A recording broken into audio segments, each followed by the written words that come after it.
اس وقت یہ زیادہ تر پیسہ لون کا تھا، ان کے بڑے بڑے ڈیسیجن پر لوگ مذاق اڑایا کرتے تھے۔ اب آتا ہے 1966 اور دبئی کے اندر تیل نکل آتا ہے، لیکن باقی عرب ملکوں کی نسبت یہ تیل بہت کم ہوتا ہے۔ اس آئل سے آنے والا پیسہ بھی شیخ نے دبئی کے انفراسٹرکچر پر لگا دیا تھا۔ اس وقت شیخ راشد بن سعید نے ایک لائن کہی تھی جو آج تک بڑی مشہور ہے۔ انہوں نے کہا تھا کہ میرے دادا اور باپ دونوں اونٹ کی سواری کرتے تھے، میں مرسڈیز چلاتا ہوں، میرا بیٹا اور اس کا بیٹا لینڈ روور چلائیں گے، لیکن حالات ایسے ہوں گے کہ ان کا بیٹا پھر سے اونٹ کی سواری کرے گا۔ اس وقت ان کا ویژن تھا کہ دبئی کی اکانومی کبھی بھی تیل پر منحصر نہ ہو، اور پھر ایسا ہی ہوا، اس لیے انہوں نے پورٹ راشد بنوایا۔ اب جب کوئی بھی وہاں شپ رکتا تو اس کے ارد گرد بڑے لیول پر کمرشل ایکٹیویٹی ہوتی تھی، بالکل ایسے ہی جیسے کسی گاؤں کے پاس کوئی ہائی وے گزرے، اس گاؤں والے پیٹرول پمپ سے لے کر کھانے پینے کی ہر چیز اویلیبل کروا دیں تو اس گاؤں کے اندر کمرشل ایکٹیویٹی بہت زیادہ بڑھ جائے گی۔ یہی چیز ہوئی پورٹ راشد کے ساتھ۔ پورٹ راشد 1972 میں بنوایا گیا تھا، اس کی کامیابی کو دیکھ کر پورٹ جبل علی بنوایا گیا جو آج تک مڈل ایسٹ کا سب سے بڑا پورٹ ہے۔ جب باقی ملک آئل کے پیسے سے بڑے بڑے محل بنا رہے تھے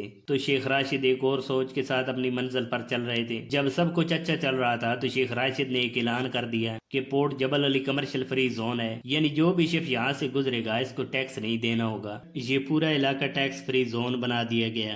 یہ دبئی کا گیم چینجنگ فیصلہ تھا کیونکہ یہ روٹ لوگوں کے لیے سب سے فیوریٹ روٹ بن گیا۔ اب شیخ راشد بن سعید کا ویژن تھا پوری دنیا کو دبئی کی طرف متوجہ کرنا، اور وہ اس میں کامیاب ہوتے جا رہے تھے۔ اس وقت پاکستان میں کراچی ایک بہت بڑا اور مصروف ترین ایئرپورٹ ہوا کرتا تھا پاکستان کی اچھی لوکیشن کی وجہ سے۔ اس چیز کو شیخ رشید دبئی کے اندر لے کے جانا چاہتے تھے، اس لیے 1985 میں انہوں نے ایک ایئر لائن شروع کی جس کا نام رکھا ایئر ایمریٹس۔ اس کے لیے انہوں نے پیسے دے کر پاکستان سے ایئر پلین خریدنا شروع کر دیے اور آہستہ آہستہ پاکستان کا پورا ایئر لائن بزنس دبئی میں ڈائیورٹ کر دیا، جو آج دنیا کی سب سے بڑی ایئر لائن ہے۔ دبئی کو ایسا بنایا گیا کہ اس میں ہر ملک کے لوگ آسانی سے آ جا سکیں۔ لوگ ایک بار آتے ہیں تو ان کا دل بار بار آنے کو کرتا ہے۔ اس سوچ کی بنیاد بھی شیخ راشد بن سعید نے رکھی تھی۔ ان کو پتا تھا کہ باہر کے آنے والے لوگوں کے لیے یہ ایک کمفرٹ زون ہونا چاہیے۔ دیکھتے ہی دیکھتے لوگ دبئی کے اندر آنا شروع ہو گئے، جس کو دیکھ کر دبئی کو ٹورسٹ سٹی بنانے کی مہم شروع ہو گئی۔ ایک پورٹ سے شروع ہو کر اب دبئی کے اندر بڑے بڑے ہوٹل بنائے جانے لگے۔ دبئی کے اندر اس وقت بہت سارے لگژریس ہوٹل بنائے گئے اور یہ بزنس ایک دم سے بوم کر کے چلنے لگا۔ اب تک تو دبئی شپس کے ذریعے آنے والے لوگوں سے پیسہ کما رہا تھا، لیکن شیخ راشد نے سوچا کہ دبئی میں پوری دنیا کے لوگ آئیں۔ اب ہوٹلز وغیرہ ہونے کے باوجود اتنے لوگ نہیں آ رہے تھے جتنے آنے چاہیے تھے، اس لیے شیخ راشد بن سعید دبئی میں گلیمر لے کے آئے، یعنی جو بھی چیز دنیا میں مشہور تھی اس کو بڑے سکیل پر کرنا شروع کر دیا۔ اس لیے 1999 میں برج العرب ہوٹل بنوایا گیا۔ یہ اس وقت کا دنیا کا سب سے بڑا ہوٹل تھا جسے ایک آرٹیفیشل آئرلینڈ پر بنایا گیا ہے، لیکن اسی دوران شیخ راشد بن سعید کی موت ہو گئی اور ان کے بیٹے شیخ محمد بن راشد دبئی کے نئے کنگ بن گئے۔ شیخ محمد بن راشد بھی بالکل اپنے باپ کی طرح ہیں، انہوں نے اپنے باپ کے ادھورے کاموں کو پورا کرنے کا ٹھان لیا اور 1 دسمبر 1999 کو برج العرب ہوٹل کی اوپننگ کر دی گئی۔ یہ اس وقت کا پہلا 7 سٹار ہوٹل تھا۔ اس طرح کی بلڈنگ نے پوری دنیا کو اپنی طرف کھینچا۔ اس سوچ کے ساتھ دنیا میں جو بھی چیز تھی اس کو دبئی کے اندر بڑا کر کے بنوایا جانے لگا۔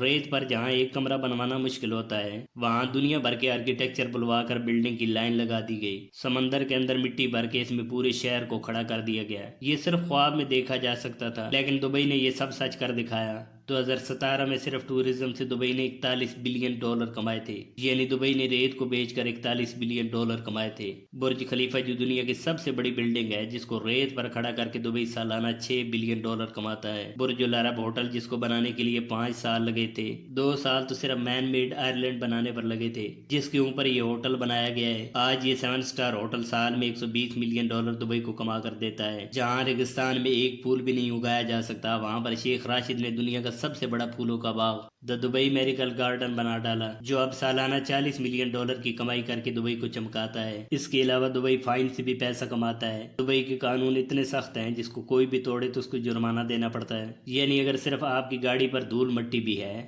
تو آپ کے اکاؤنٹ سے 200 درہم کٹ کر دبئی کے خزانے میں چلے جائیں گے۔ دبئی کی پولیس اپنی سپر کاروں پر اتنا پیسہ خرچ کرتی ہے جتنا امریکہ کے امیر پیرنٹس اپنے بچے کو کالج بھیجنے کے لیے نہیں کرتے، تو آپ سوچیں کہ وہاں قانون توڑنے والوں کو کیسے بچنے دیا جائے گا۔ ان سب سے دبئی اتنا پیسہ کماتا ہے کہ دبئی کا آئل اس کی GDP کا صرف ایک حصہ بنتا ہے۔ ان بڑی بڑی سوچ اور ویژن کے چلتے آج دبئی کے شہزادے اور شہزادیاں عیش و آرام کی زندگی گزار رہے ہیں۔ صحیح معنوں میں دبئی کو اپنے آپ میں ایک سکسیس سٹوری کہا جا سکتا ہے، کیونکہ ریت سے اٹھ کر دنیا کی سب سے اونچی عمارت بنانے کا سفر اتنا بھی آسان نہیں تھا۔ آج کی ویڈیو میں اتنا ہی، ملتے ہیں اگلی انٹرسٹنگ ویڈیو میں، تب تک اپنا خیال رکھیے۔